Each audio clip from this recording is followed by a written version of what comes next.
for any of my folks who couldn't jump on tonight. That works. I'm going to share a screen just because I want you to be able to see the face of my lovely child that we're going to be talking about this whole time. I feel like you just can't understand my kid unless you just see his face. Okay, everybody. Hi. I'm Ashley, and I'm the Director of Professional Development and Publications and an Assistant Professor of Gifted Education at William and Mary Center for Gifted Ed. A little background about me. I started as a teacher, a middle school science teacher. Well, I started as a middle school special education teacher who walked into a self-contained classroom late in the year and of let's see, it was school-based mental health. So it was students in a regular middle school that had a self-contained class. Two teachers had already left, and I was the dummy that was like, sure, I just got out of college. I can do this. I learned a lot that year. And then they just moved the program to a center after that. And I taught dropout prevention. And then I taught pretty much 7th and 8th grade science the rest of the time. I helped my principal start a gifted magnet program and taught in that the last maybe 6 or 7 years of my 14 years. And I taught in Pinellas County, which is Tampa Bay. So if you are familiar with Florida, it's over here. This is Tampa. This is Pinellas County, which is St. Petersburg and like Tarpon Springs, Clearwater area. We were just there and just drove back Saturday and Sunday. So I went on to get my doctorate at the University of Connecticut, and now I work at William & Mary. And this is my lovely family. These pictures are old. Obviously, this one's very, very old. This is my little munchkin. That's not quite as old, but this is my son, Wyatt, and this is my husband, Matt. All right, Wyatt.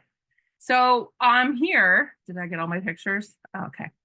So I'm here because I have a lot of roles. One, I am a former teacher. I'm a former special ed teacher, regular classroom teacher, and gifted teacher. I am a professor of gifted education who says her specialty is twice exceptional. I don't really think anyone is an expert in anything. So I run our Twice Exceptional conference at William & Mary, our online. So I'm pretty much friends with all of the people in the 2E fields, including lovely Sarah, who I'm very lucky to know and be able to be professional colleagues and friends with. And I'm a mom. So I'm a mother to Wyatt, who's twice exceptional. Wyatt, I'm gonna start with a little history, and every single twice exceptional parent you know probably has a long story history because it's not simple. I wish it was simple. So Wyatt was very talkative, very young. He started talking less than a year old. His vocabulary was actually shocking. People would like their eyes would go wide when we were in the grocery store when he would talk like a 3-year-old when he was like 1.5. Yes, he was energetic, but no more than I thought a typical toddler. We started having concerns. Well, one, he did cry a lot when he was a baby. They said it was acid reflux, but there were nights my husband and I stayed up, got a glass of wine and a beer. And as we were giving him his nightly feeding, we just knew he was going to be screaming from 5 o'clock till 11 o'clock. I kind of thought that was normal. Looking back, I realized probably a first sign that he's autistic. So, and was overstimulated at the end of each day. So our first concerns started happening around 3 years old, where we could obviously see why it was hyperactive. No surprises. My husband has ADHD. He just needed to move all the time. No big deal. But then when he went to preschool, he started to get easily frustrated, started to have violent meltdowns, and started to have problems at preschool. So that's when we were, contacted by the director and had a meeting, and he was above average in all of his academic scores, already in the 3-year-old room ready for kindergarten, but he was having behavior issues. So we started going to a psychologist first, and the psychologist said, I don't see 3-year-olds. He is too young to be able to be seen. So the psychologist saw us, the parents, and we worked on behavior management and our strategies and how we dealt with Wyatt, which I knew most of because I was a teacher. It just helped us talk it out. The psychologist at that point was like, yes, I'm thinking he has ADHD. And we did a lot of things. We tried food, we tried behavior management strategies, we tried changing up some of the things in preschool. One thing that helped was he didn't want to nap. Obviously, he's hyperactive. He wanted, and everyone else was napping, and he used to get in trouble because he wouldn't lay down a nap for an hour and a half. So we worked with the preschool to make some accommodations, and some of them worked. But upon turning 4 years old, he started to see the psychologist, and he got on medication for ADHD. That worked for a little while, but he still would come home from school and have meltdowns. He would just come home from the moment I picked him up, and anything would set him off. We used to have crying fits because the wall was green.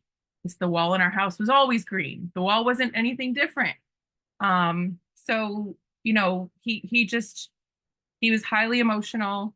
He would have meltdowns.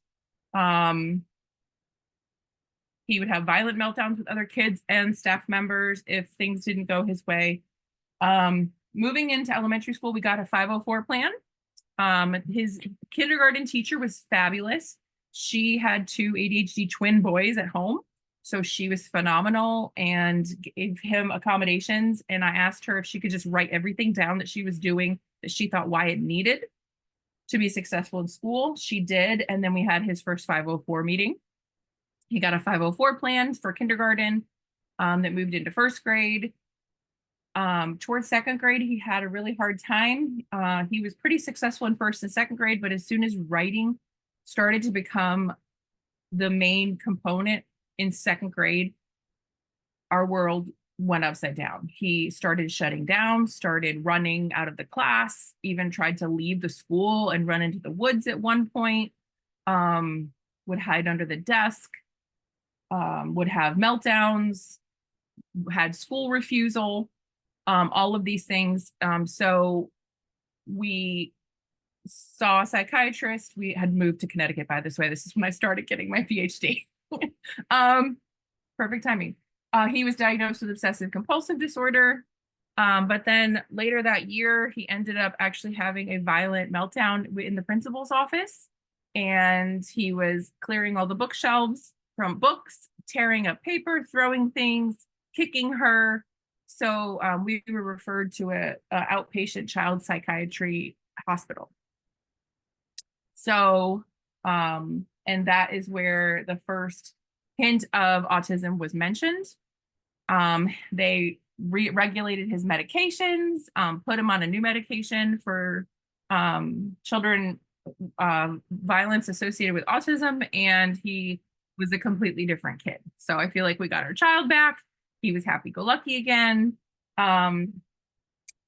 We figured out that he does struggle with writing, and that was the biggest thing. So they figured out that if he would sit and write, he would write maybe 2 sentences. But if the teacher sat with him and he told her what to write and she scribed, he could do 2 pages worth in 15 minutes. So that right there, the teachers were like, all right, obviously there's a disconnect between his thoughts and what he can produce. So, they started doing accommodations. He got an IEP once he got an autism diagnosis in end of second grade. Yep, I think that's it. We moved, of course, because I got my job at William & Mary. He did pretty well in 3rd grade. The pandemic hit, and then he was home pretty much all of 4th grade.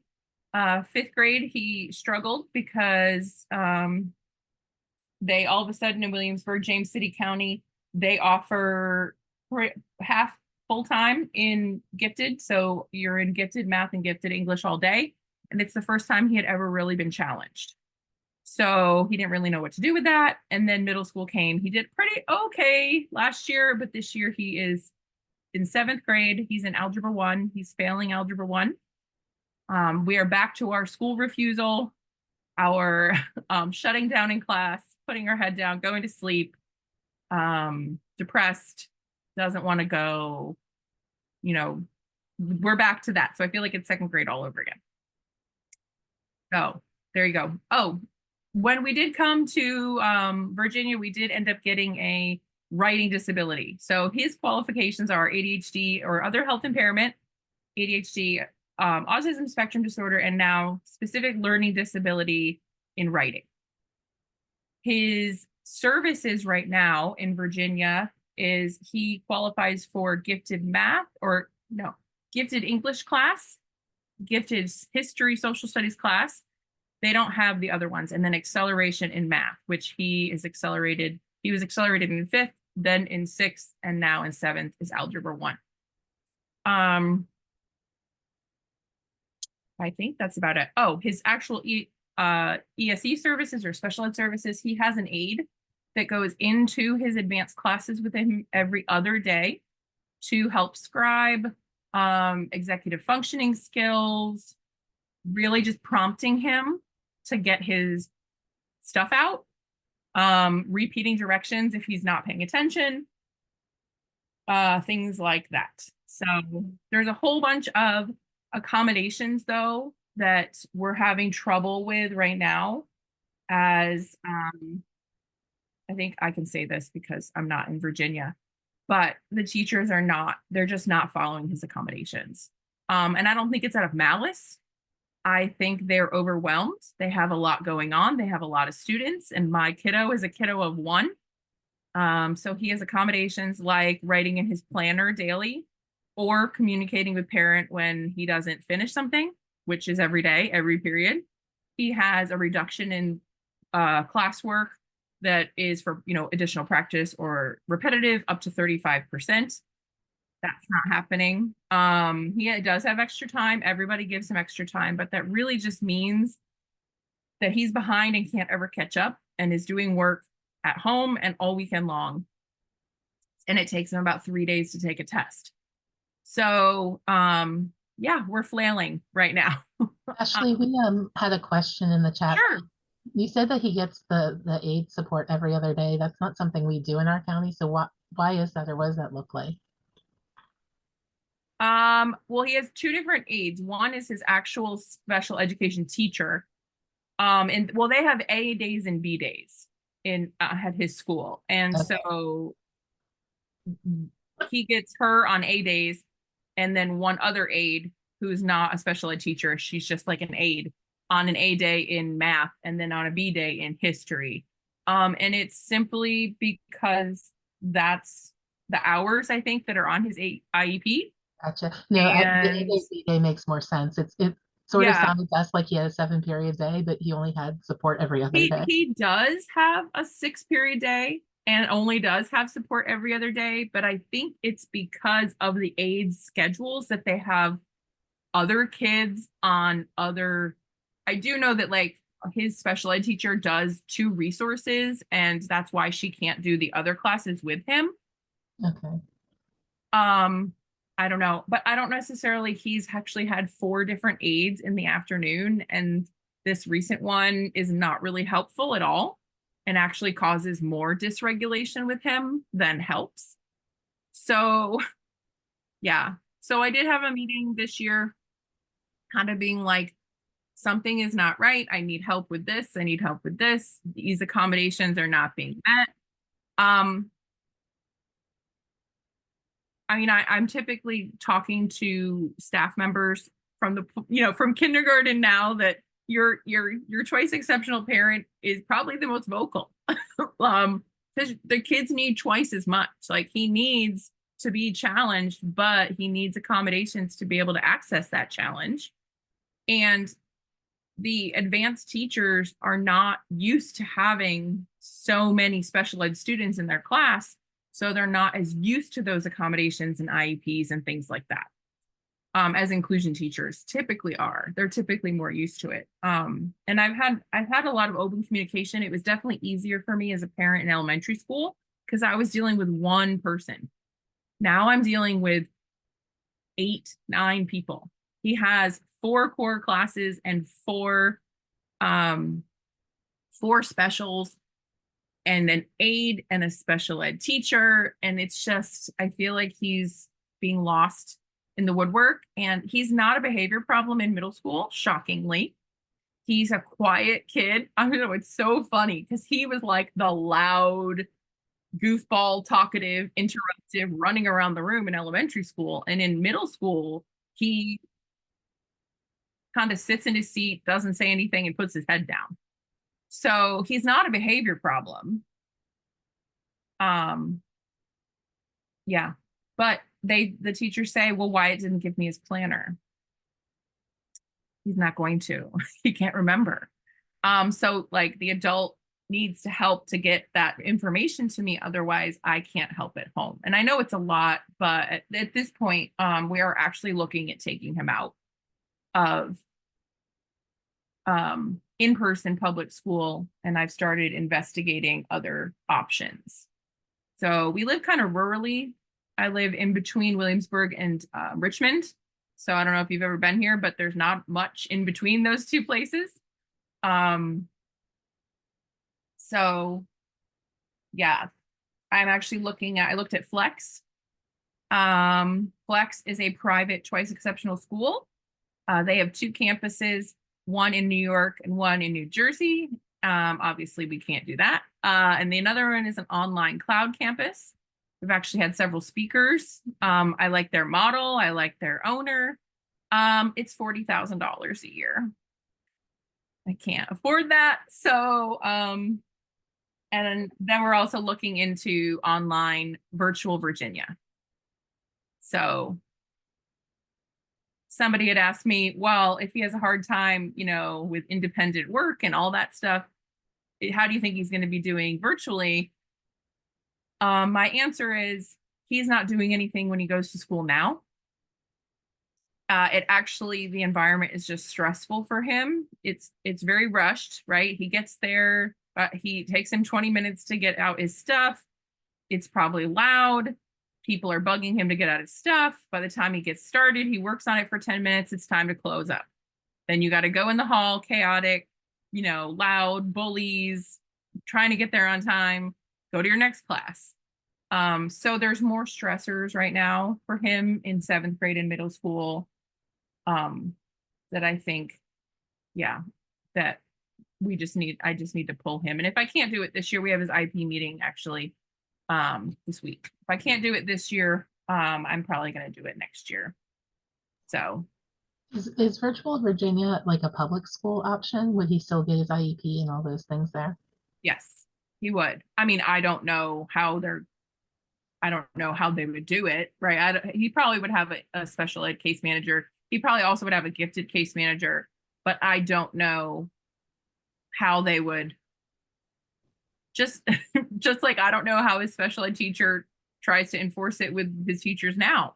It's just, yeah. We also he was really sick. He was sick. He missed 18 days the first semester this year. He's never sick. He's been sick a lot.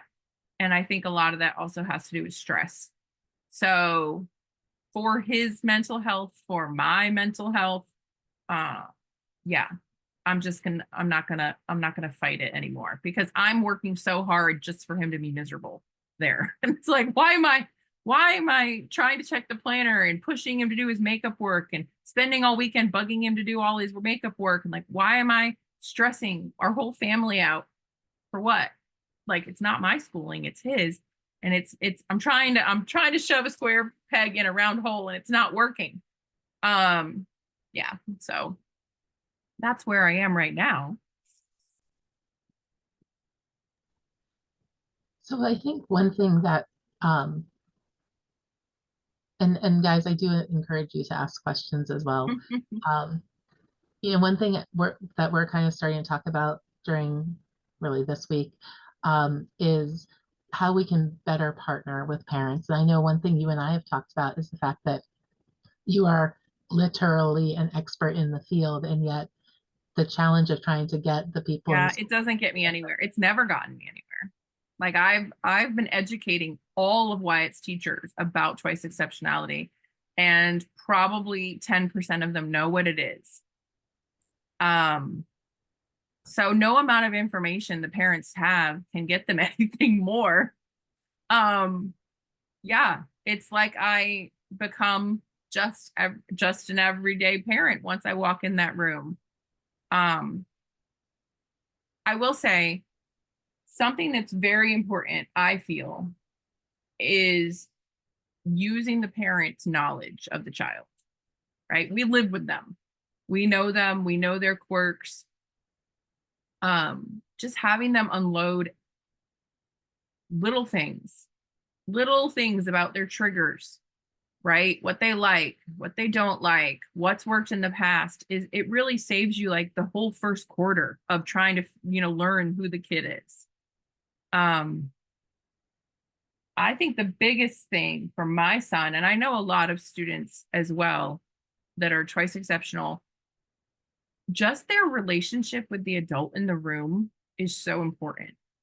Just being understanding and loving and accepting and not shaming, because I feel like as teachers, we were taught to kind of shame as a form of like to get kids to do what they need to do, right? Like, why aren't you getting your stuff out? We don't do it on purpose, but when you think about it, when you even pay attention, these are part of the student's disability profile. If they could pay attention, they wouldn't have the disability, right? Right? So the way we talk to these students is really important. My son knows who of his teachers don't like him. He knows who he irritates. So he shuts down in their class. So a lot of those soft skills and just welcoming them and being really happy around them. And if you want them to do something, going over to them and quietly being like, hey, bud, I really need you to get your planner out. Can I help you with that? You're going to get a lot further with that than why aren't you getting your planner out? And I understand, like, we're all overwhelmed. I get it. But these kids, autistic kids especially, are so sensitive to adults in the room and emotions and stressors. And I think just asking yourself, why?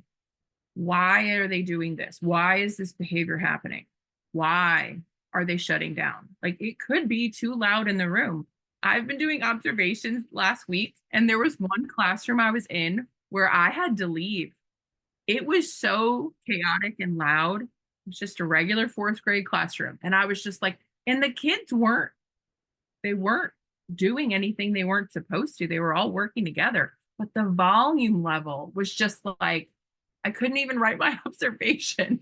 I was like, oh my God. But like any kid with a sensitivity to sound is not going to be able to focus on their work. And so instead of being like, why aren't you doing your work? I really think as educators of special ed and twice exceptional students, even gifted students who are not quite performing like we think they should, we should be asking ourselves, what might be getting in the way? What might be getting in the way?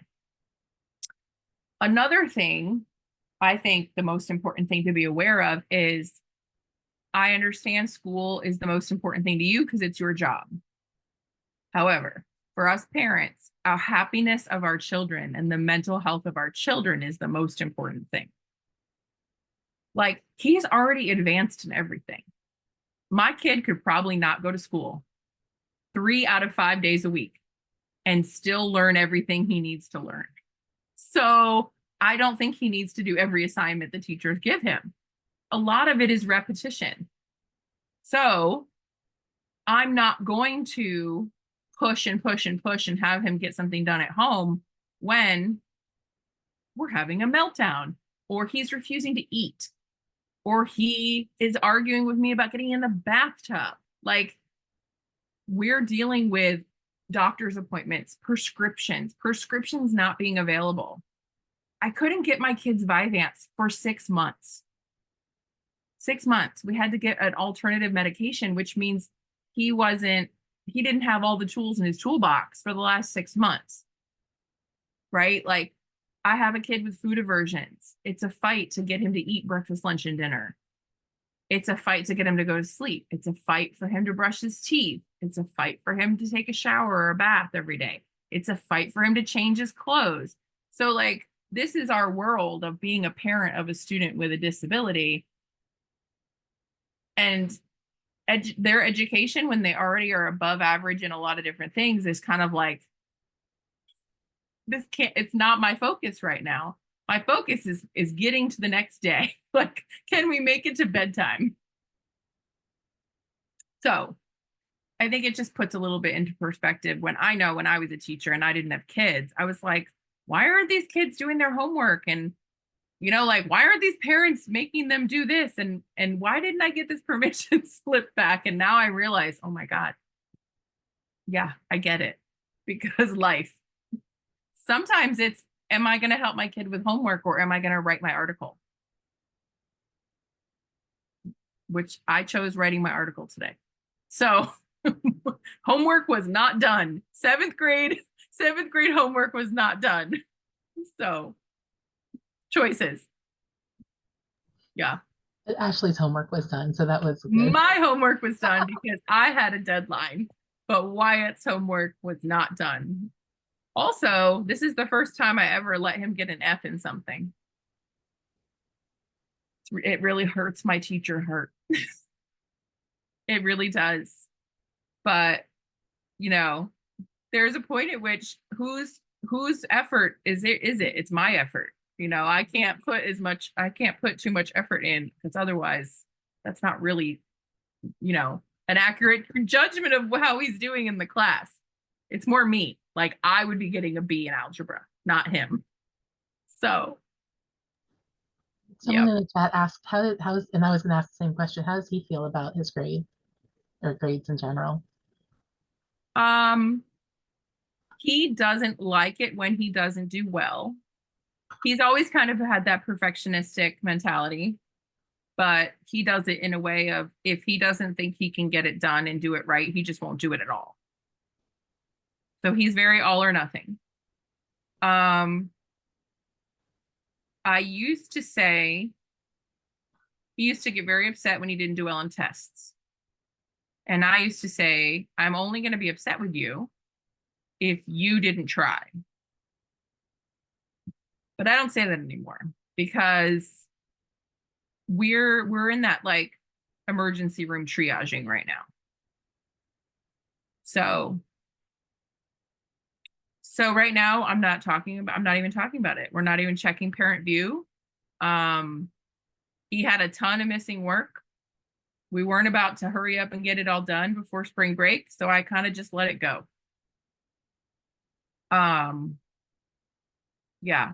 I think that's also important to know, is these kids are not consistent. They are roller coasters.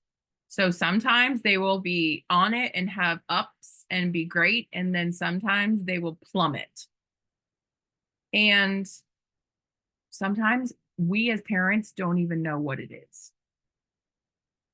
If you could help us, that would be great. Right? If you know something that's happening at school, tell the parent. I didn't know, but my son hasn't been participating in art all term, all marking period. He hadn't done anything. And I was like, what's the matter?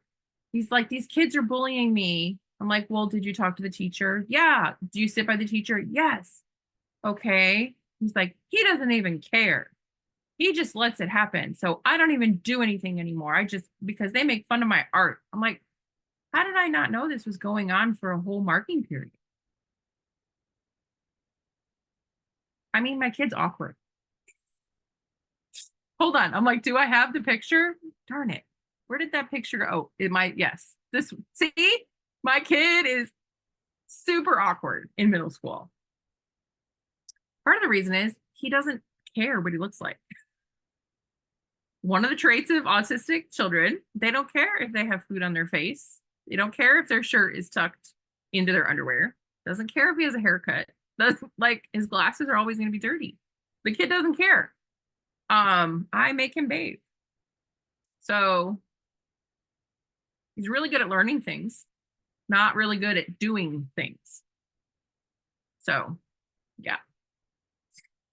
And he feels like everybody's mad at him all the time. He told me that. He feels like everyone is mad at him all the time because he needs frequent reminders. But to him, those frequent reminders, adults get irritated. I mean, I get irritated. So I get it. When you have to ask more than 2, 3, 4, 5 times, you get irritated and you have irritation in your voice. But he only hears the last one. He didn't hear the first 3 that were nice, right? He only hears the last one. He's like, why are you yelling at me? I'm like, I said it 4 times. I'm now irritated. So, yeah. So I feel like my son just moves at a different pace than the rest of the world. And I'm going to remove him from that pace because it's changing who he is. So, yeah. I've been trying a new strategy at home where I don't give any directions. I just start counting because she's not going to hear me until I get to 2 or 1. Yes. And so by then she's like, what? I'm like, okay, now I have now I'll give the direction. That's a At good least the one. only thing I'm repeating are numbers. Yeah, that's a good one. So were you able to get a hold of his art teacher? Because I wonder sometimes, and I feel like emailed, I did not get a response.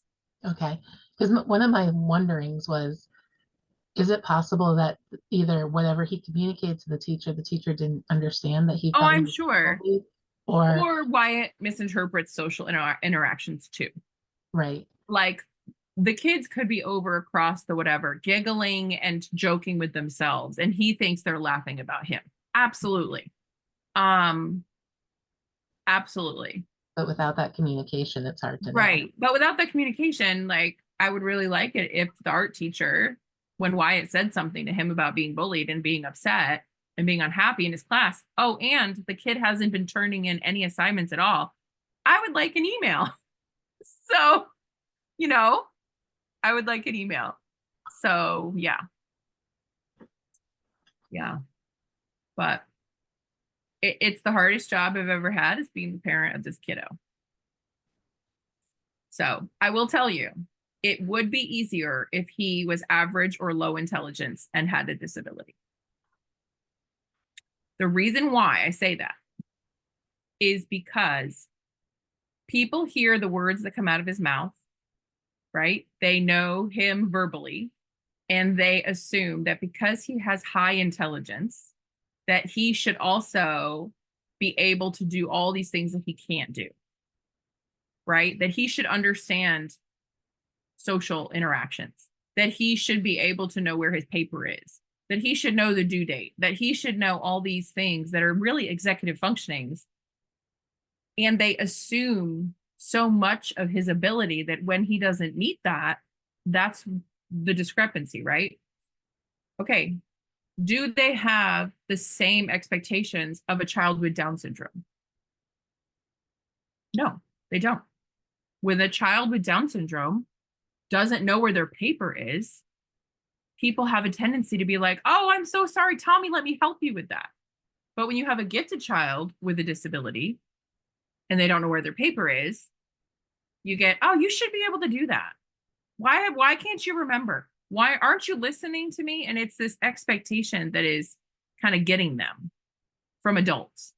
And that's what I'm seeing, especially in middle school. Elementary was a little bit better. They're a little bit more nurturing in elementary school. So it's that really big shift from, oh my goodness, these babies, we love them in 5th to get it together, you're going to go to high school. It's like, whoa, where was our transition? So, and I was a middle school teacher, so I get it. And I'm sure I did the same thing, but I was doing it from a teacher perspective, trying to help my kids, right, get these skills they need to be responsible. But now I'm the mom on the other side, and it's hurting my kiddo's heart. So I'm sorry to be a downer, Sarah. We're just having a bad year. Should have got me I last mean, year. in all honesty, I think it's helpful, it's honest, and because you're not one of our parents, it's a little easier to hear because if half of the teachers on here that I know are thinking like I'm thinking, I'm like, well, what about this? And it's making me think about what we could do if we had the situation. And the truth is, we have exactly these situations across the county. But since you're not one of our parents and we're not actually messing with your child now, it's a little bit easier to like kind of contextualize and hear. Um, so we had a couple of other things in the chat. Okay, go ahead, read them to me. And Brian, I do appreciate because Brian and I used to work together, and these are conversations we had all the time. Um, so he said that it sounds like there's a lot of accommodations, but what is he getting for direct or contextual instruction for his goals, particularly around the social and the work production areas? Good question, Brian. Nothing. How do Nothing. they justify that? Because there are these things he's gonna needs to work on by himself, I guess. I will actually say one of them is independence, right? One is independence, one is writing, and one is like social. The independence one, he was doing much better last year. He was doing much better at the beginning of this year, and then he started plummeting, right? Shutting down, regressing. And I had even asked, can the aide in the afternoon, can she please just help him get his stuff out so that he's not missing, especially in algebra, he's not missing instruction because they start, right? And I want him like either typing or writing down the practice problems. And the case manager had said, well, since one of his goals is to, increase his independence, I feel like that would be, enabling him and working in the opposite direction. And I wanted to be like, well, what is the purpose of this aid? It's a great question. What is the purpose of this aid? Why is she there other than to irritate my child? Like, I feel like I literally just did a training with a school where a student got the support person in the class, and and the training was like, she doesn't need you to explain any concepts to her. She needs no, to make sure that like her notes are out and that I need you to take notes because she can either listen or take notes. She cannot do both. right. So if you could take the notes, she'll be listening and then she has something to reference back Oh, we to. had that too. Apparently, the aide does take notes. She just doesn't give them to Wyatt, so I can use them when I do algebra. I'm like, I don't know how to do it. Help me out. Help me, the mother, out to know how to do the practice problem, so then I can help him when I get home. Nope. You should remind them just because you have a PhD doesn't mean it's in math. I don't know how to do algebra 1. So, yeah, I just there has been a lot of the IEP is written so that my battery's gonna die. Hold on one second. The IEP is written fabulously, and you would think on paper it's gonna do a lot of good things. However, the actual following of the IEP is a different thing. Hold on, what? I need this. Okay. Sorry. Of course, my child had stolen my computer to play Roblox on it. And now he's like, no, you let me use it. All right, here we go. So what somebody else asked, how are they actually collecting data on the goals that he has? I don't know. That's a good question. To me, the goals are useless for him. They're not, the IEP itself is really just to get the services of the hours of the aides and accommodations. Yeah, but again, like he has all these accommodations, but I'm not seeing them. Right. Yeah. Them. Well, and I'm not even seeing an understanding of my child's disabilities, because last year I even was getting, phone calls at the beginning of the year from one of the teachers, and some of her complaints were like literally diagnostic criteria for his disabilities. And I just wanted to be like, yes, that's my child. And I think she was trying to convince me that he doesn't belong in that advanced class. I think Mhm. that's what she was trying to convince me. I will say at this last IEP meeting that after saying all of my concerns, which I've kind of told you guys my concerns, right? Like he's shutting down, he's having school refusal, um, he's not participating, all these things he's right. And my concerns with the aid and teachers not doing the accommodations, the first thing that the head of special ed for the school, not his case manager, which she's wonderful and fabulous, but the head of special ed for the school, the first thing she recommended was because he's in so many advanced classes, maybe it's too much for him.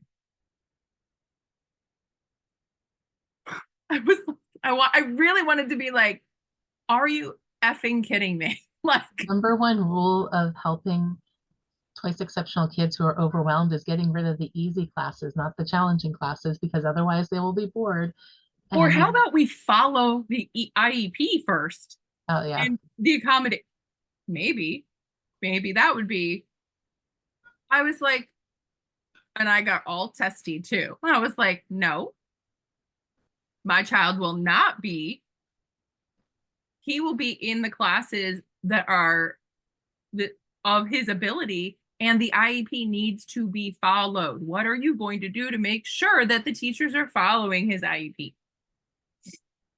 So, I but have again, I feel completely powerless.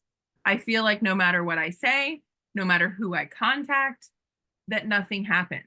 And this is where our crazy parent comes from. This is how it is.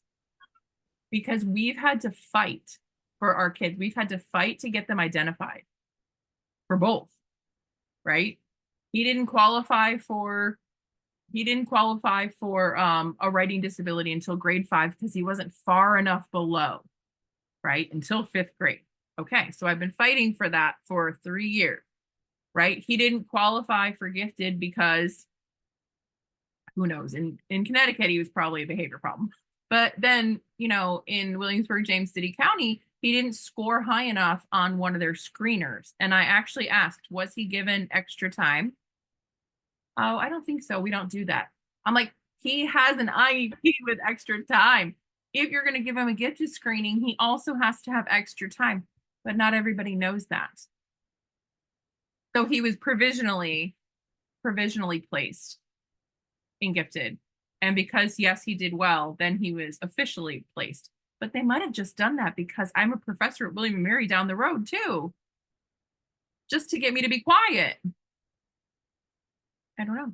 So I feel like, we are those parents. But the reason we're those parents is because each year it seems like we have to fight for our kids to get what they need and for people to understand them. And I don't know how to fix that. I don't know how to fix that at all. Like I think the solution might actually be to have, a looping staff or, the one that goes with them that because I will say my son is doing just fine in his gifted history class. And it's the last period of the day. So his meds are like wearing off. But he has a B plus in that class. You know why? He had the same teachers last year. He is comfortable with that teacher. He knows his routines. He knows all the stuff, right? He's with the same kids he was with last year. So he can just focus on what they're learning. He doesn't have to focus on any of that other stuff that's stressing him because it's a familiar teacher, it's a familiar, class, and it's a familiar room, and the way his flow is is familiar. So that seems like something that's worth collecting data on. As I know. I don't know how I would do that. like, I know only a few people have their cameras on, but they're my special ed teachers, and I see their faces like, that's not what we do. That's not how that happens. Yeah. And I mean that, but that's the thing about having a system where twice exceptional is a thing and people know that it exists. Yeah. And that's when it's just like, wouldn't it be awesome if there was a school or something nearby where he goes to school where teachers could learn these things? Yes. I mean, and Ashley jokes frequently, although it's not really a joke, that the reason she started the Twice Exceptional Conference was to support her child. And it's an amazing, Mhm. I promote your conference all the time. I have all sorts of things on there. Um, but and I if people go to your conference, I give them a pass usually, I think on one or two of the lectures. But Nice. like it's an amazing conference, and like I go and I learn so many things and make great I learn connections stuff and every share year. stuff. Yeah, and it's like, but then I'm hearing your kids' literal like teachers who could benefit so much from it Right. are just not in the know. No, yeah. No, I mean, I will say that there's some divisions in Virginia that require gifted endorsement, but not all do. In Virginia, it's not required for the state to have a gifted endorsement. Um, in Florida, it is. The Florida requires if you work with gifted students, you have to have gifted endorsement, which was a five graduate courses. But the actual districts could provide it. You didn't have to go for college credits. Gotcha. Um, in Yeah, Virginia, it has to Maryland be does not college work. credits, and it's up to if the local, the individual divisions have a local plan that says it. Mhm. So Virginia Beach is a good example that they require it. They put it in their contract, when they hire a teacher. Um, but yeah, none of my son's teachers, except for his elementary gifted teacher, had gifted endorsement. So my question is, right, like, were some of these people just picked? Did you give them any support or training? Or did they just draw the short straw or the long straw that year for yeah, for teaching the gifted or advanced class?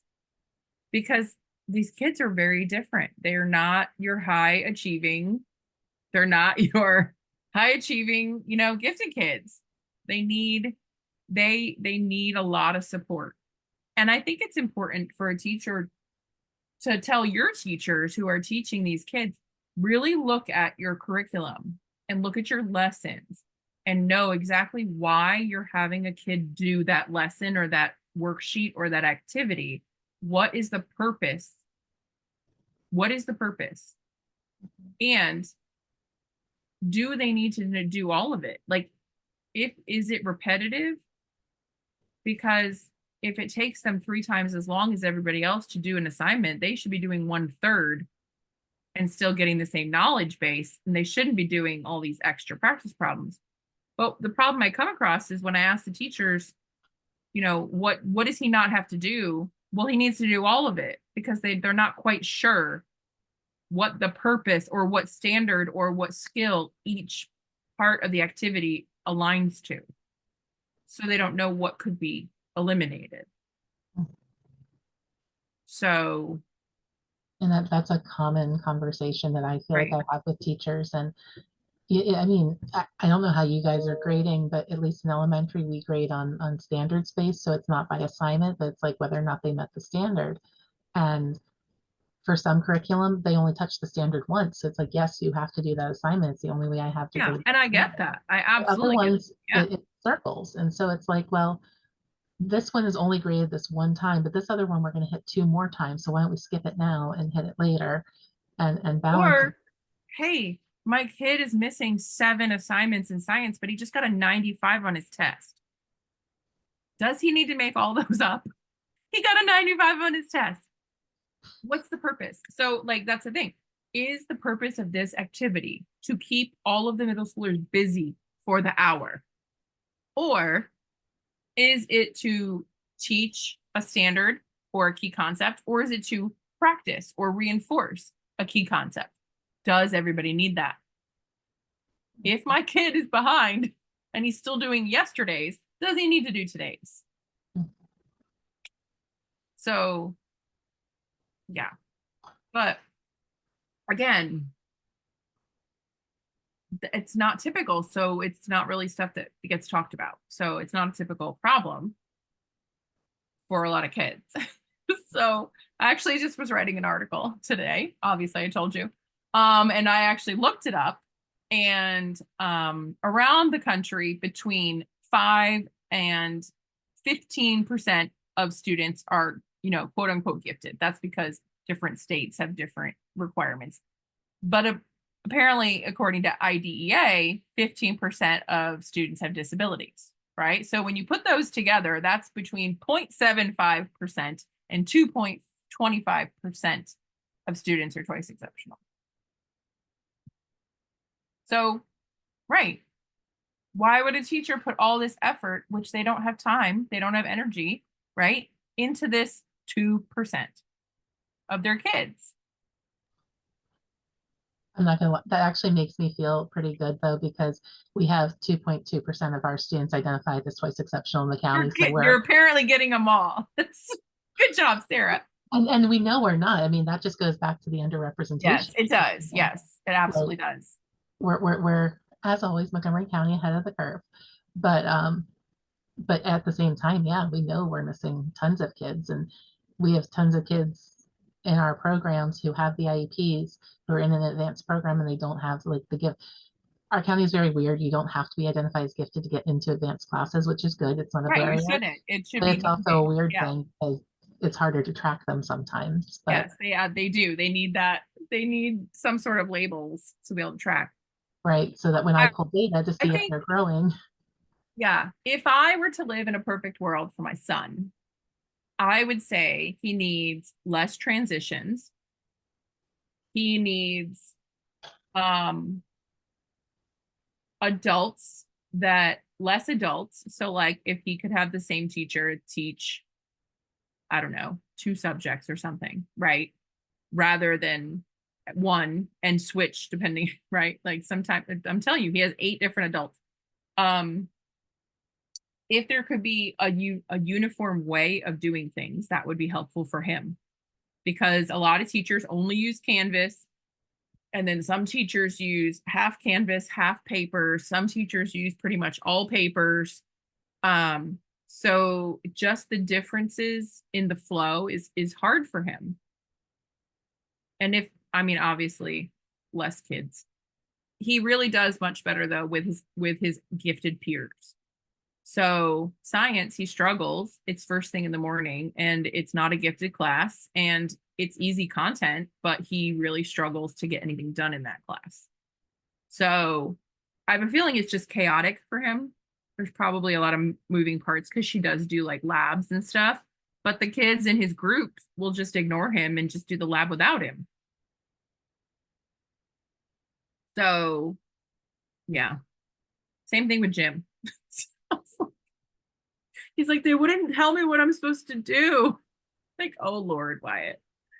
Poor, I feel like I need to like be his bodyguard throughout the day.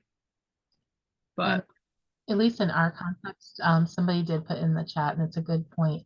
We have the all tasks and the, I don't remember what the PP stands for, the practice. Yeah, you guys know. It's your grade book, you know what it looks like. But by identifying tasks specifically as either all task category or the other category, what do you eliminate? You can eliminate anything in that PP category because that's all practice. And so when our students are drowning under the weight of their work, just exempt them from everything.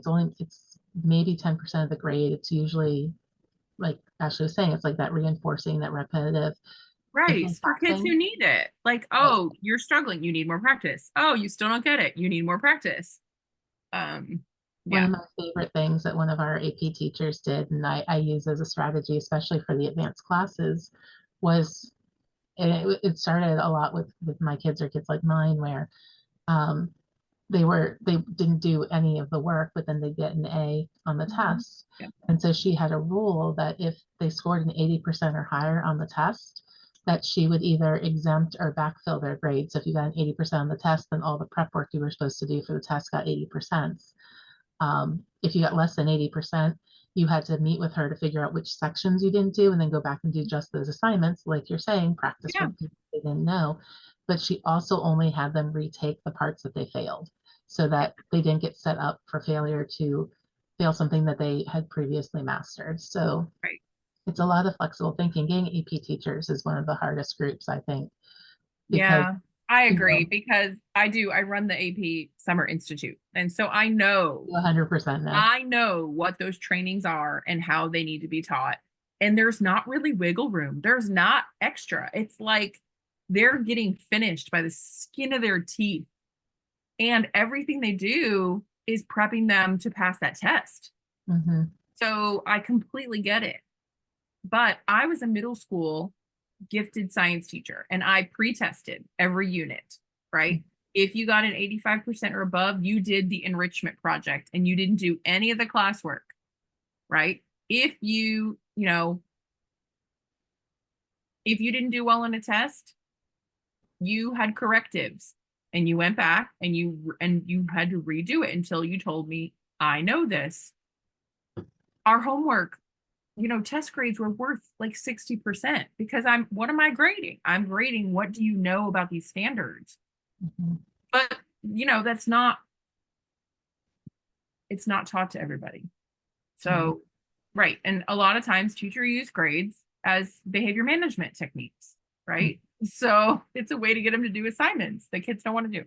But I also, as a parent, I don't have the right to go in and tell a teacher how to run their classroom. So what do Yeah, I do? get trapped in that. Professionally, you teach teachers how to I teach. do. It's And then actually as a my job. parent, you can't But like, teach teachers how to teach. exactly. So what do I do? This is the problem. Like, I don't know the solution. And a lot of our parents of twice exceptional kids are pulling their kids to homeschool them. Mhm. We saw a huge flux Mhm. with that. We're starting to get kids back now, but Yeah. either going to private schools or homeschooling because, Mhm. yeah, I mean, when the kids can move faster than the curriculum, or if they are able to compact even the Mhm. advanced classes together, we don't really have a mechanism for that. Right. And our gifted and advanced program is probably one of our weakest areas as a county. So we run into this constantly. Um, like, what do you do for these guys where they're acting out because they're bored, but there's no measure or ability to accelerate them to the point that they're engaged again? And Mhm. so then it just becomes a constant like behavior management issue. I would be happy to do a training on differentiating in the regular classroom, Well, on curriculum compacting and enrichment projects and all these, strength-based things. It's one of my most popular trainings. But I understand it's difficult. It's difficult to make that switch. yeah. And um yeah, it's one of our grants. So we have a grant called Project Bump Up where that's what we're doing is we're teaching fourth and fifth grade teachers math, how to differentiate up in math. And we're teaching them curriculum compacting that they pre-assess at the beginning of the unit, they group how to differentiate. And some of them are running with it. And they were like, oh my God, I can't do this. And now I walk into their classrooms and it's like a well-oiled machine. And they're like, we love it. And it's like we just have to get them to the point where they're like, all right, I can do this. But I'm severely frustrated with my own child because I get it. Like sometimes you get no answer from him. And he looks like he doesn't know anything because he's not producing anything. Mhm. So somebody actually asked, have you been allowed or have you tried to go in and observe in the classroom just to see if you can see anything? I have not. He doesn't want me to. Would it make any difference if it were dad instead and he could just at Oh least no, report back to that's you? a tumultuous relationship. The apple does not fall far from the tree. Yes. So And the apple bounces all the way down and hits the tree every time they can. yeah, I have my own apple downstairs, so I yeah. understand. I just feel like he will be different when I'm there and teachers will be different when I'm there too. So Right. yeah, I don't feel like And again, I don't fault any teacher and for not being able to know how to, meet my very, very unique 2% of their class. And I get it. Like you're just running from one class to another class to another class to another class. Like I completely get it. And you're exhausted. And you guys are being asked to do way more for, with less appreciation and less time. And I get it. But yeah. So I just don't know that I do think that some kids really do need just a different program Mhm. because they just have too many needs. I have a dream when people ask me, and I'm like, we have this like empty school building right behind our central office. And I'm like, if you would give me that building and Give some me a teachers for it, school. I would have the most amazing program. I would run K-12. The kids would be in whatever class they needed to by need, not by age. We Right. would run Ability it at the grouping. pace. Yep. Yep. And then they all just pat me on the head and laugh at me and tell me to, go back to my office where, because we have no money. All of my dreams always take money. But like you're saying, that's why those private schools run $40,000+ a year because Yeah. the Because kids. they have a very low teacher to student ratio. Mhm. They have support staff. They have, yes. Yeah. Um, have any has I'm going to add a little bit like the school psychologist or his case manager ever done an observation to see if they can come up with something different? Um, we are doing an IEP meeting this week, so I'm sure that will come up because again, last year he really did quite well. And that was the first of middle school. So I was shocked actually how well he did last year. So I did ask the special ed teacher if she could pop in and make some observations, especially with the ones with the aides, just because I don't really know that the aide knows what she should be doing. Mhm. I don't even know if she's read his IEP. And if So you're not used to supporting a twice exceptional kid, your exactly. typical Right. fallback does not work. Right. So yeah. I wanted to ask a little bit on like the social side of things. Like I know you've kind of said, and as is typical, he doesn't always read social cues well. He feels like maybe he's being bullied, which he might be, or he might be misinterpreting. Does he have friends or a social group at school or outside of school that help him? He has one friend that he talks to outside of school, um, that they are in gym together.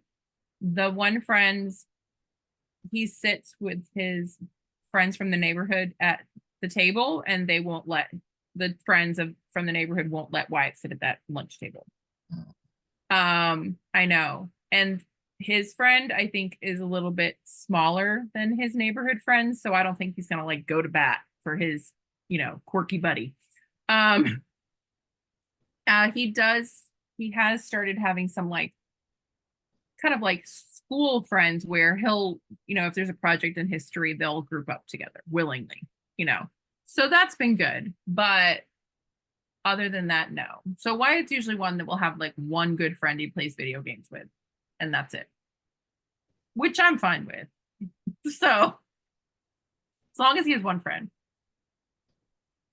Does he do any like activities outside of school that could like, oh, that's exactly what the next person is asking too. Yeah, Um, no, we don't do anything. So he used to do activities. He was in Boy Scouts when we were in Connecticut. That was really good. But then when we moved to Virginia, it was just too much. So because we live so far, um, yeah, he's just done at the end of the day and he can't really do anything at those times. And they always meet at like 6 or 7 o'clock. So yeah, so we didn't do that. So no, he is not in any activities. All we can manage is school and home. Yeah. So we're just like the bare minimum, less than the bare minimum. Yet so that's where we are. so I so appreciate your time and you coming to talk to us. I don't know if anybody else has any other questions. We should do a rotation of like take a 2E kid home for the weekend or something. And I will I have two gladly. here. I know we should all pool. We should be like, hey, does anybody want to know what it's like? You could go. I would gladly lend you my kid for the weekend. And I'm not gonna lie, in some ways, a couple of my friends up here and I do that. Like they cannot get their child to listen to them, but they go to Aunt Sarah's house and Yes, behaviors are all very different. I will say, yes, my son, everyone, all his teachers say that he is delightful. He just doesn't produce work. Okay. Right. Yes. Um, and sometimes I'm always like, what? Who are you talking about? My kid, Wyatt? Because yes, he's attitudey, snarky, and sometimes just downright mean. Yeah, especially to me, mom. So So we have two other questions. Okay, so yes, he is adorable. Um, he was so adorable. He's less adorable as he gets older. Thank you. and by all. Um, so I always say seventh grade boys and their smell is one of the reasons I stopped teaching middle school because I don't mind the children, it was the smell. Yep, my middle school He teachers doesn't on there are like, smell. "What?" He doesn't smell. It's He awesome. doesn't, the rest of them do. Oh yes, I remember when they would all come back from recess in Florida. Mhm. There would just be you'd have to open the door and turn on this. I had a science room so I could turn on the fan, the Nice. exhaust fan.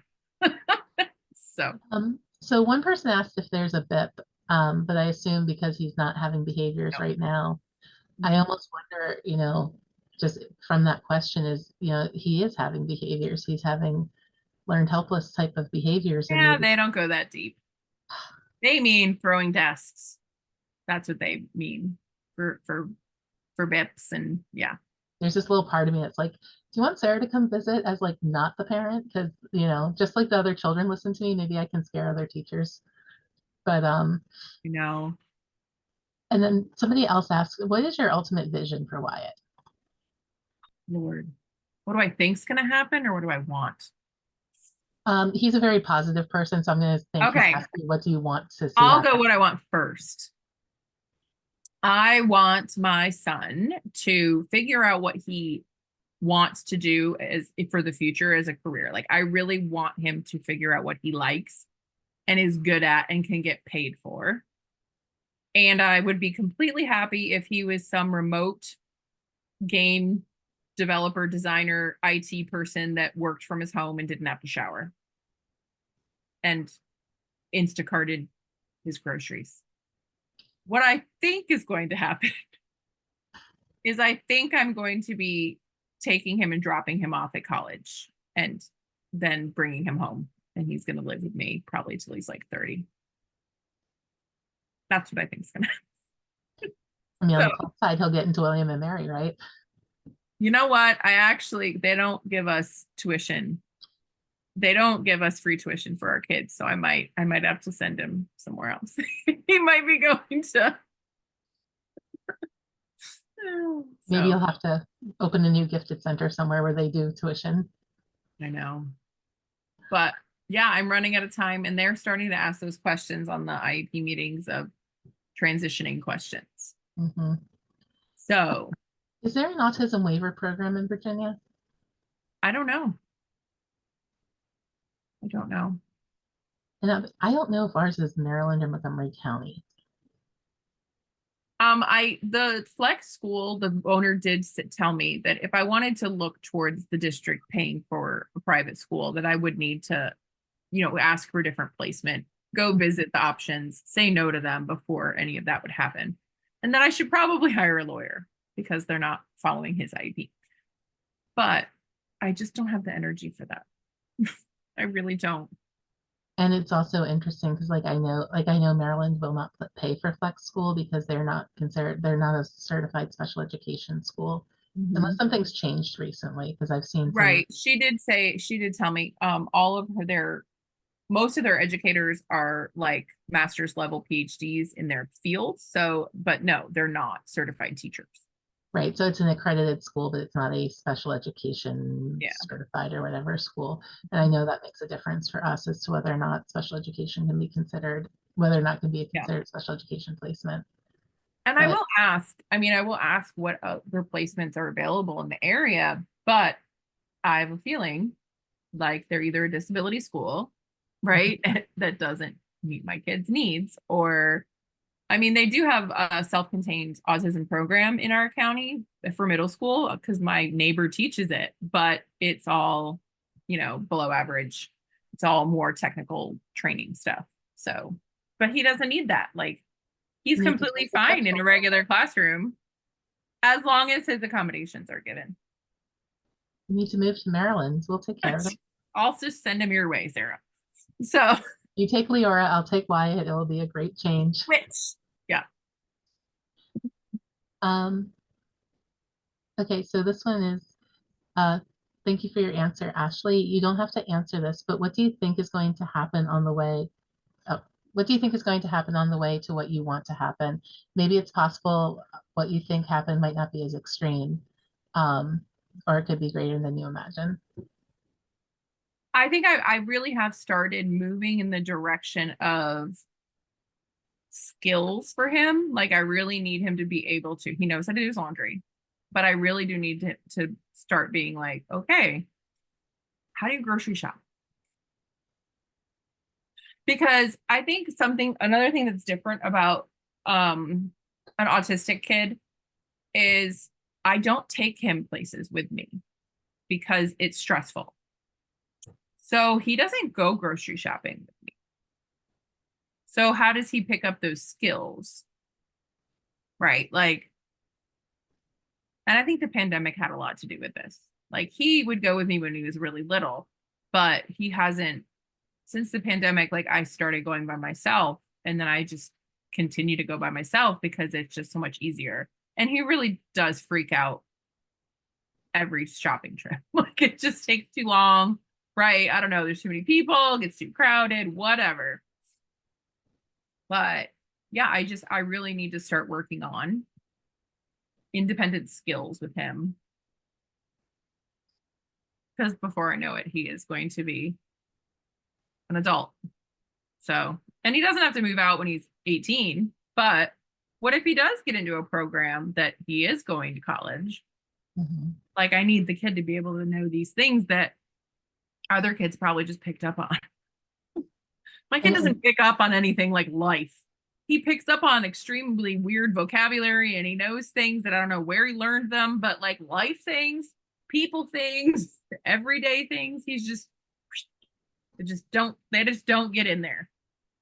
no, So, it's such a good point because I mean, I had a roommate who was on the spectrum at one point, and his parents never thought he would live independently, and then he got into college several hours away. I happened to move to the area, so we shared an apartment for a while. And I mean, I remember I was like, no, Craig, actually, you have to put dish and turn the dishwasher on. He religiously would always put the dishes in the dishwasher.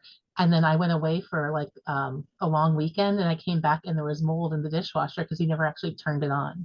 He'd never done his own laundry before. So, mhm. and then, my husband also lived at home until he later. And um, the same thing, there are times where it's like, no, we need to go grocery shopping before we're out of food, like Yeah, a little bit before. And it's still, and even with before my Monday kids, morning when the school lunches need to happen. Yeah, oh dear, if our school did not have free breakfast, our child would never eat breakfast. Like that is the only reason she eats because the mornings are not good for us. they But are it not is good like, for us either. That's the other thing. Please recognize that twice exceptional children, getting them up and ready and out the door at a specific time is extremely taxing. mhm. So just know. Because you never know if they're so excited to go to school today or it's the worst day ever and Yeah, that you school can't get them out the refusal door. is a thing. Yeah. And if you can't find the right shoes or Oh you my can't, God. Yep, having to change pants 5 times. Oh my God, my toothpaste is too spicy today. Like, I can't wear those glitter pants because the glitter's on the inside of the waistband and that's too itchy, but I want to wear glitter pants. these are too loose, these are too tight. This, yeah, it's just, And even if you pick out the outfit the night before, that does not mean that's the outfit they're going with tomorrow. yeah. It's But like a puzzle every day. And that's where, again, like as Right. the twice exceptional adult with executive functioning issues, with the twice exceptional family with executive functioning issues. And there are so many things that should be easy and they just aren't. And That is true. Uh, I would say also to educators, please don't underestimate that the parents and the family members, one of them probably is also twice exceptional. And it's not me. I actually thrive at planning and organizing in times. It's like my superpower, but my husband cannot do anything having to do with school. Like, no, he just can't. Like, he couldn't do it when he went to school. So he's not going to be able to understand teacher talk and where to find stuff and planners. And I think he's actually like allergic to planners. So, right, like if I'm not home for a week, things are going to look very different because he's home with dad and he's not, right. His executive functioning brain is on a business trip. So, yeah. All right. This kid is probably still on the computer and he's very happy that I had a call, but I have to get him off and I don't even know if he ate dinner yet. So, I should probably well, thank you long all for day today having for me. us. So, So thank you again so much. I sure. so appreciate it. And I'm sure we'll talk soon. If there's one takeaway, it's have compassion for these kiddos and their very tired parents. So, so there you go. Thanks, Ashley. Have Bye. a good night. You too. Bye. Um, so I was gonna say, let's do a 5-minute break. Let me hit the pause. All right. Um, that's okay. I can change gears. So first of all, I got caught up on all the grading. So everybody should have grades for everything they've submitted except the final project. I've not actually graded any of the final projects yet because I haven't. Um, so if you have turned that in, I promise I'll get to it, but otherwise everything else should be graded. So if you don't have a grade for something, unless you turned it in the last like 24 hours, let me know because I didn't get it and we want to make sure it got submitted. Um, the other, oh wait, I'm having a moment. I saw a video of the thing, and if I look on here, ah, supporting.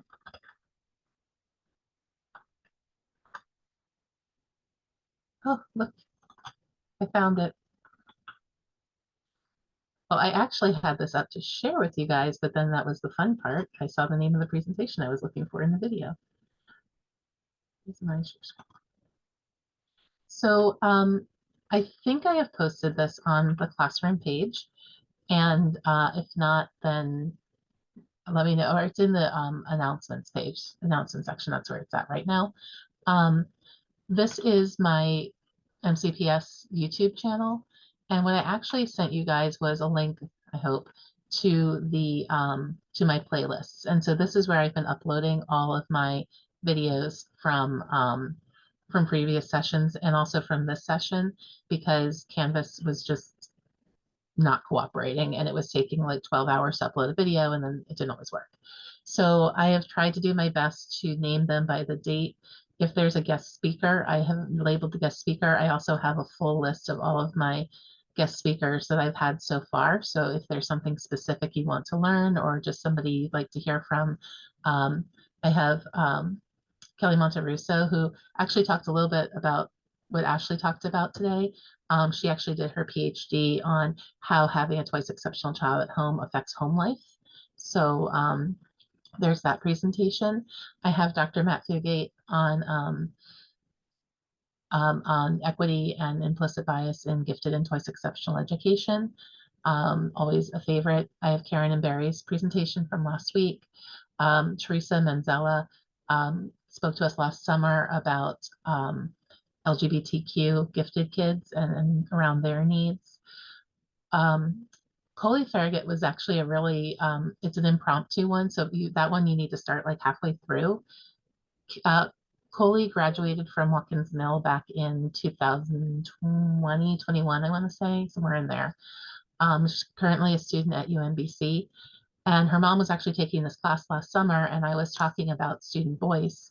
And her mom was like, well, my daughter's sitting here. If you guys want to talk, she gave an amazing impromptu discussion with all of us. I learned so much just from hearing from a current student about what it was like not only to have the Twice Exceptional program, what she felt like it helped her do, but then also kind of what college life is looking like and supports that she benefited from when she was in high school, but then also things that she has or has not been able to translate into college. And then the last one is Dr. Cynthia Hansen, and Cynthia is talking about around the social emotional needs and also around strength-based learning. And so her PhD project was actually around creating or gamifying students understanding their own strengths and weaknesses in order to help them um, develop some social emotional resiliency and also recognize themselves and how they can better work with themselves. So I feel like I do have another guest speaker or two. I think they're just mislabeled. So as soon as I find them, I will mark those off. But just because I know I said I'd post them in the class and it just was not happening very easily. Yeah, if you've turned something in and you're missing a grade, shoot me an email because, like I said, as far as I know, I graded everything, but there's always ends up being something that I just completely missed because the grade, I don't know. I don't know why. It shouldn't be like that, but it is. Um, so I did find my presentation that I wanted to share tonight.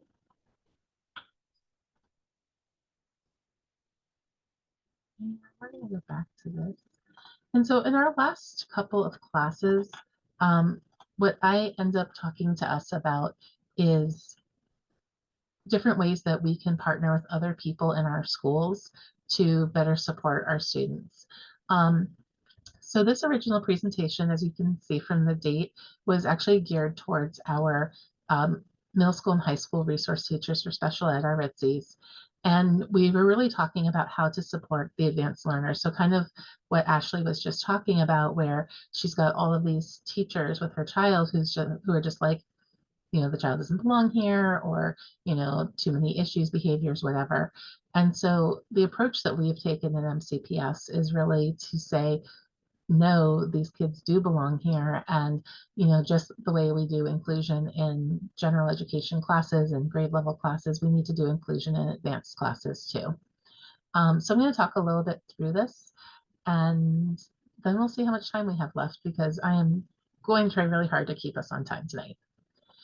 So well, the important part actually on this page is that I actually co-wrote this presentation with Jennifer Scabula, who is the MCPS APIB coordinator. So all things that we do for our APIB stuff, Jen oversees for the county. And this was a really important presentation for the both of us because we really wanted to be able to have that united front, that it's not just a special education issue, it's not just a gifted ed issue, but it really is everybody's thing, and that we need to take responsibility on kind of both sides of the aisle for supporting our kids. So the first thing we're going to talk about real quick, and elementary folks, I own that a lot of this isn't necessarily applicable to you, but one, if you have kids, it might be someday, but two, I think some of the flavor of this is still important, especially if you're teaching any of the compacted math classes or ELC or in the CES program. There are pieces in here that you can benefit from. So the first thing I want to talk about is what we actually offer. So our advanced courses can fall into one of three general categories. So we either have our faster paced courses, which are like our AIM, which is the applied applications in mathematics, or the AMP classes. So those are like, there's Math 6 and then there's Math 6 plus, and that's what an AMP class is. There's 7 and 7 plus, and then 8 or Algebra 1. We also offer our compacted classes. So those are courses that do the standards compacted into more than 1 year's worth of standards in the same year. So really elementary, we have Math 4, 5, 5, 6. AIM is actually a compacted course. It's technically 7 and 8. And so we have that type. And then there's also just being the grade level advanced courses. So you might be in Algebra 1 at a regular pace, but you're a year or two ahead of where a typical student would be. And then we also have courses for greater depth. So in middle school, we have the humanities classes, which are really made to be that just more depth and more comprehensive than the history or the world studies classes. So one thing that we want to make very clear is that more content does not equal a greater workload. So just like Ashley was talking about previously, just because these are more, just because these classes are advanced does not necessarily mean that the goal of the game is to drown the kids in work. So, okay, so yeah, and then for high school, advanced courses could be a full year of advancement. It could be a high school course in middle school that you get high school credit for. It could be a college level course, courses taught in other languages. So if we're in immersion programs, those can be considered advanced courses. Um, Also, if you're first starting a language in sixth grade, a lot of schools will consider that to be an advanced course because they do start earning high school credit for those classes. Um, Other things that we want to think about are some of our advanced classes are our electives. So electives that might focus on some of our non-academic strengths. A lot of schools have, advanced tech classes, advanced art classes, advanced acting, dance. So there's definitely other ways for kids to show or have access to advanced courses once they get into middle school, if we think beyond academics. So this is kind of describing what the AP program is. Um, like Ashley was saying, because she teaches that course in the summer, AP programs are very prescribed. They have a goal in mind and at the end, which is to have everybody who's taken the class cover the same amount of material and to have them be able to perform at a certain level. Lots of AP classes are not accepted as credit anymore in college the same way they used to be. Mostly they'd be accepted as elective credit. I know back when a lot of us were in school, it was, oh, if you pass AP English, you won't have to take English 101. That's not necessarily true anymore, but you will get credit towards graduation. Um, the IB program is a pre-university program. It is an international program, which matters as we get into this. And it covers thinking, creativity, academics, community service. There's a whole host of things. Um, and students can take the courses and Gesundheit get the diploma, or they can take courses and just take courses and not complete the whole diploma program. This is kind of what the difference of these things are. I'm not going to go through that. The difference with their exams, both can potentially earn the college credit. They're both about high level thinking. They're scored a little bit differently. So again, if you want to know more about what those are, you can read the slide. So one thing that's really interesting is about how our students can access these courses. There's no set pathway for AP classes unless there's a prerequisite or a co-requisite. Some students are able to, like AP US History and AP Gov, kids can choose to take without having taken the lower level or introductory class. Other courses like AP Bio tend to have the students take the on-level or honors class first and then take the advanced class later. IB courses are in a very specific prescribed pathway and the students have to participate essentially in order across there. They also, IB classes are not offered at every school in the county. AP classes are offered at every school in the county. So what does it mean to support advanced instruction? And this is really, again, I think we're piggybacking really nicely off what Ashley talked about earlier, because when we're talking about how we support our students in these classes, we need to think about the specific roles that the adults play, whether they are directly teaching or supporting in the class or supporting a gen ed teacher in supporting a class. So one thing to think about when we're talking about how we are supporting our students is knowing that we really want to focus on teaching skills. So, we were talking about life skills earlier, but these are really talking about skills like thinking, communication, self-management, collaboration. Content is important, but the skills that the kids develop in these courses should be more about what the takeaway is. And the way that they are learning these skills is through the content. So when we talk about what our teachers should teach, in this case, we're going to talk about as a gen ed teacher. Our gen ed teachers are really focusing on teaching the skills as part of the instructional approach.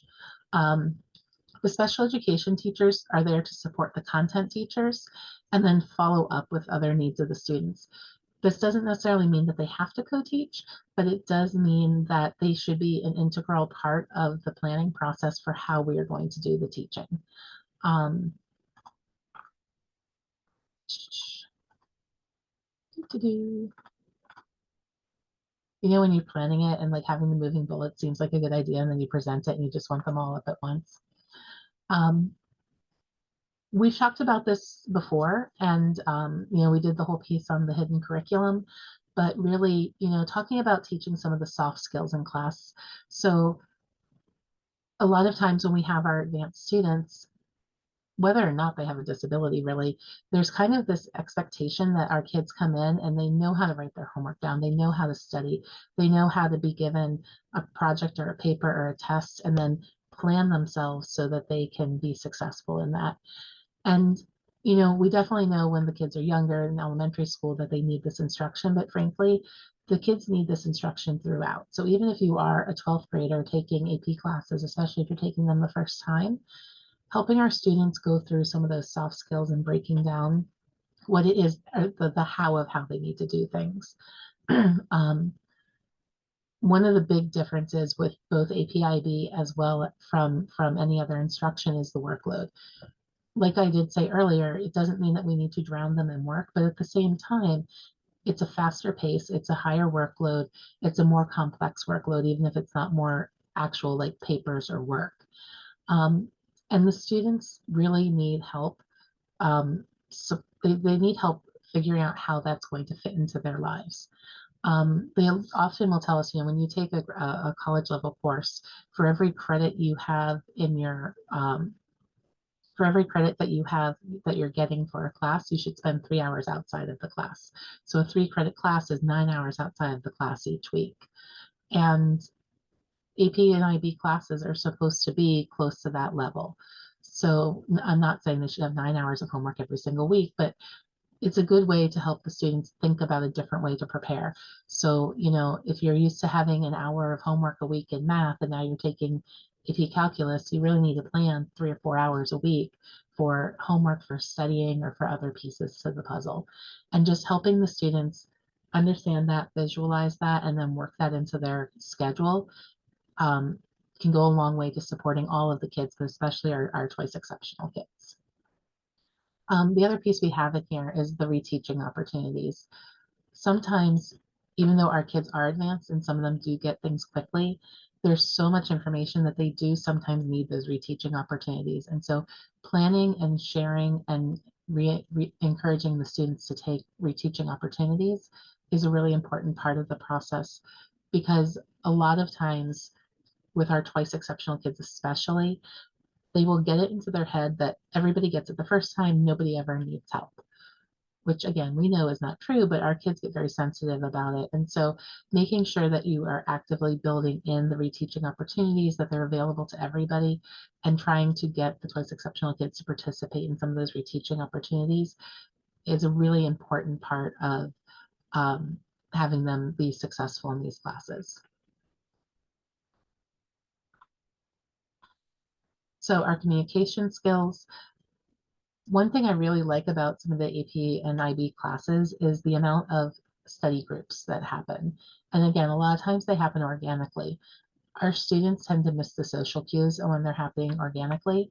So whether it's coaching or support or teaching the class how you form a study group, providing that type of social support and communication support for our students is really important. And then also, if you have a group with one or more twice exceptional students, supporting that group and making group timelines and planning out their work, because we know with twice exceptional kids and with gifted kids, they're either going to take over the entire project and then complain that nobody else did any work, or they're going to get so overwhelmed with what's going on that they're not going to produce what they need to. And then we start one of those shame cycles where they're stressed out because they're not supporting their group mates and they really want to support their group mates, but they can't quite get there.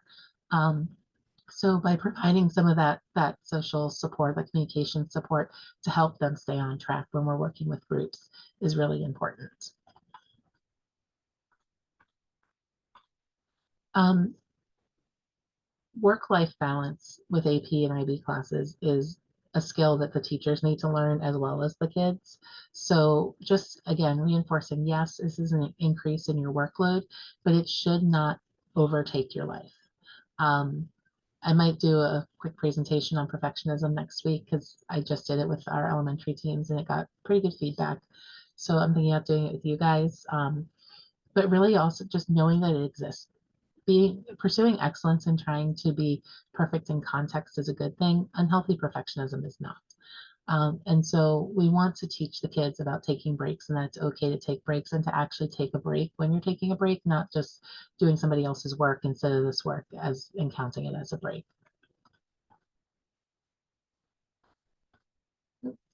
Um, no, we've talked about that before.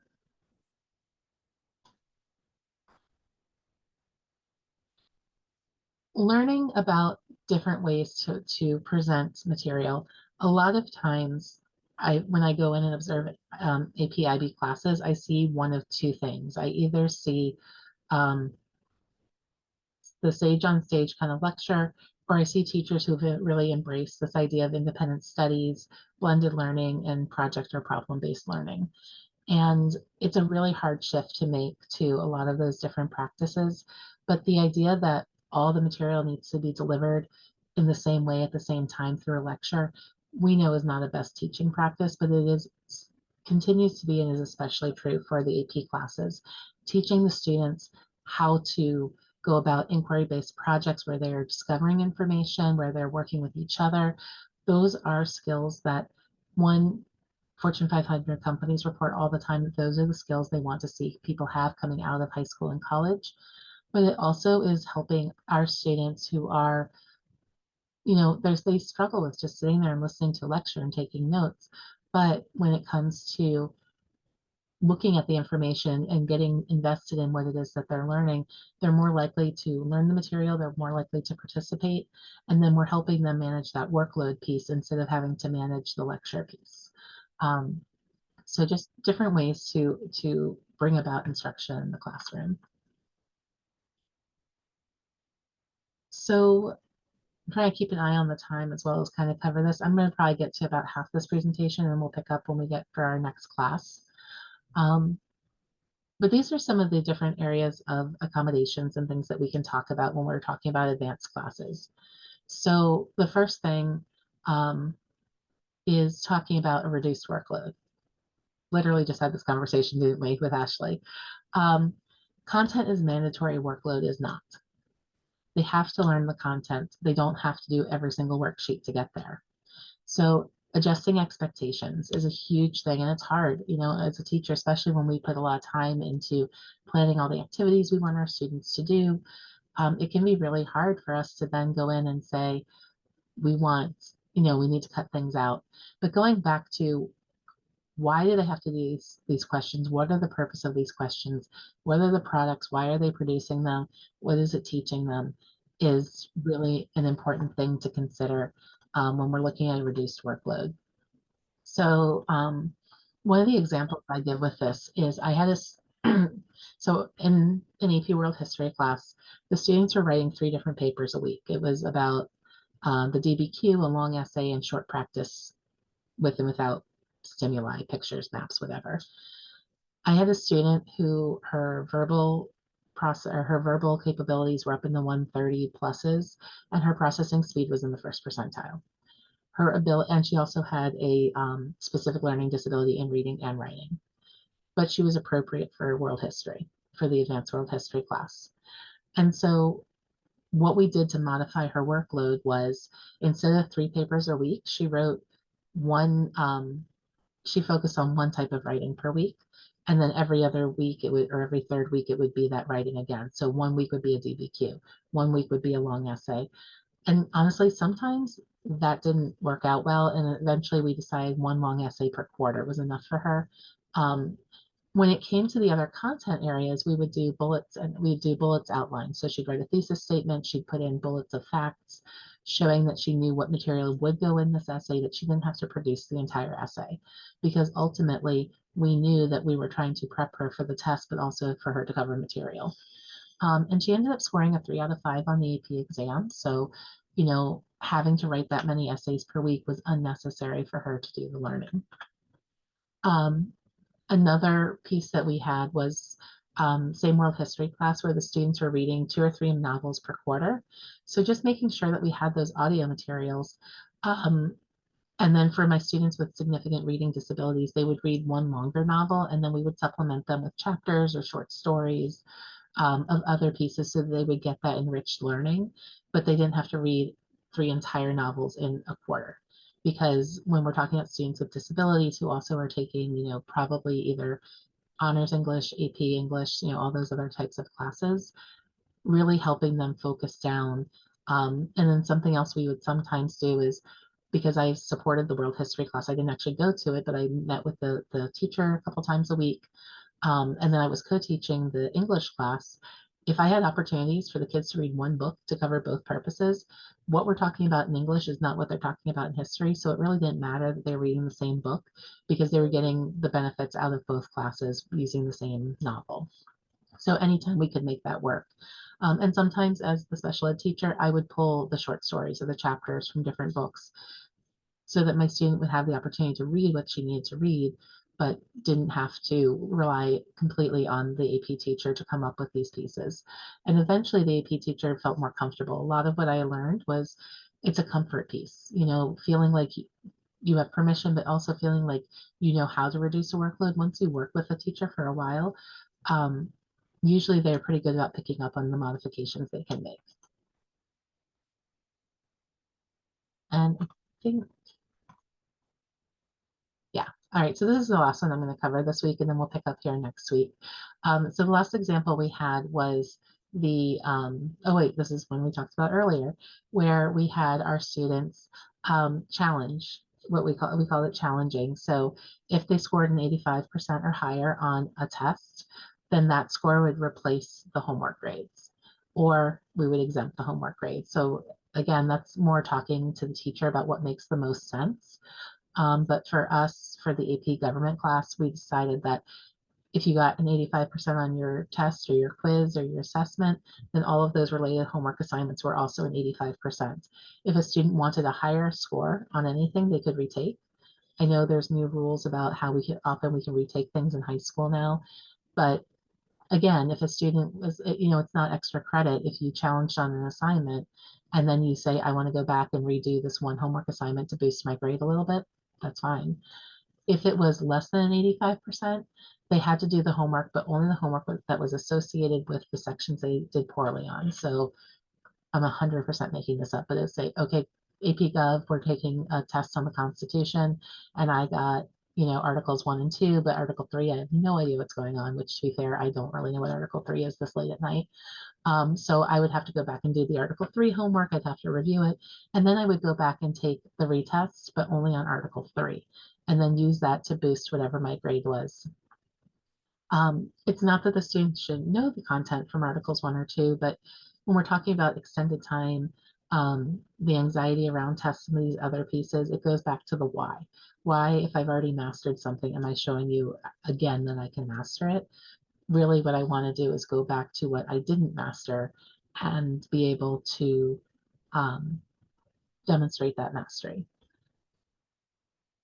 I'm definitely going to stop us here for tonight because, like I said, I don't want to keep everybody late. And I know me, I will either talk all night or not enough. So, like I said, I've got basically everything that is in is graded unless it went in the last 24 hours, in which case I will get caught up on grading. But I'm going to applaud me because I'm not usually caught up on grading this soon in the semester. Um, keep your questions coming. I've been trying to answer some of the questions that you guys had, but if I didn't send you an answer, especially on like the 1, 2, 3 or the 3, 2, 1, like one thing you still have a question about, if you still have a question like that that you really would like to have answered, shoot me an email over the next week and I will try and work that into our final lecture. I'm still hoping we might have a guest speaker for part of our time next week. Otherwise, I'm going to finish the lecture we're working on. We're going to talk a little more about perfectionism because that is something that came up multiple times in the 3-2-1 breakdown. And then I also want to talk about partnerships in the school in different ways. You know, tonight was a lot about partnering with parents. I want to talk about partnerships with other people in the school district that can help support our twice exceptional kids. So unless anybody has any questions this evening, I'm going to go ahead and say let's have a great night.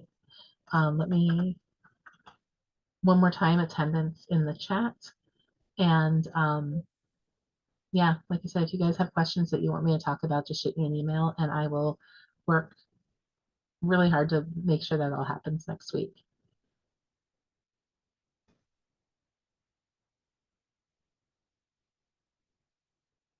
Lisa, I'm glad I know I spoke accurately about IB because I've been practicing. Usually I make Jen do that section, so